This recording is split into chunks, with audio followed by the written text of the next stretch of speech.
Hello दोस्तों, नमस्ते, प्रणाम। मैं घूंघट वाली 960 अपने यूट्यूब चैनल में आप सभी का स्वागत करती हूं। तो दोस्तों, आज मैं लेकर आई बहुत ही प्यारा सा एक चुटकुला सोहर की उठान गीत को पूरा सुनिएगा। गीत कैसी लगे कमेंट में ज़रूर बताइएगा। दोस्तों, सुन ननदी के भैया ननदिया हम न बोलाइब हो।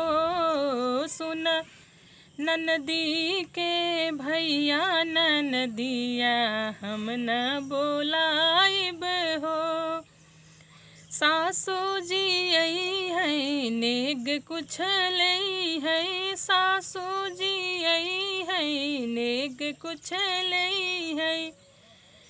मम्मी से देवता मनवाइब ननदिया हम न बोलाइब हो। मम्मी से देवता मनवाइब ननदिया हम न बोलाइब हो। सुन ननदी के भैया ननदिया हम न बोलाइब हो।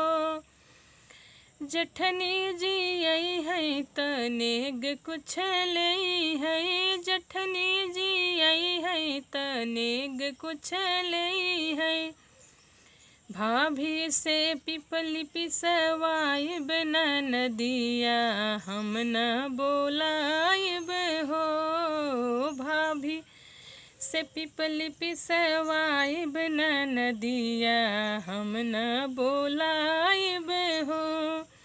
सुन ननदी के भैया ननदिया हम न बोलाइब हो। सुन ननदी के भैया ननदिया हम न बोलाइब हो। ननदी जी आई है तनेग कुछ लई है।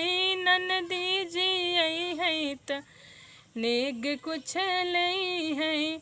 दीदी से कजरा लगवाइब ननदिया हम न बोलाइब हो। दीदी से कजरा लगवाइब ननदिया हम न बोलाइब हो। सुन ननदी के भैया ननदिया हम न बोलाइब हो। तो दोस्तों, था मेरा प्यारा सा चुटकुला उठान गीत कैसी लगी कमेंट में ज़रूर बताइएगा। दोस्तों, चैनल को आगे बढ़ाइएगा। आप सबसे हाथ जोड़कर विनती है दोस्तों, मेरा चैनल 22 सितंबर को 1 साल का हो जाएगा। अभी मेरे चैनल पे ना तो व्यूज़ आए हुए हैं ना ही सब्सक्राइबर पूरा हुए हैं। तो आप सबसे हाथ जोड़कर रिक्वेस्ट है कि मेरे चैनल को इतना शेयर करिए कि ताकि मेरा चैनल मोनेटाइज तो हो जाए। आप सबसे हाथ जोड़कर रिक्वेस्ट है दोस्तों, इतना ज़रूर करिए, साल भर का मेहनत मेरा डूबने ना पाए। फिर मिलूँ कोई अगली नेक्स्ट वीडियो में अच्छी गीत के साथ। तब तक के लिए नमस्ते, प्रणाम।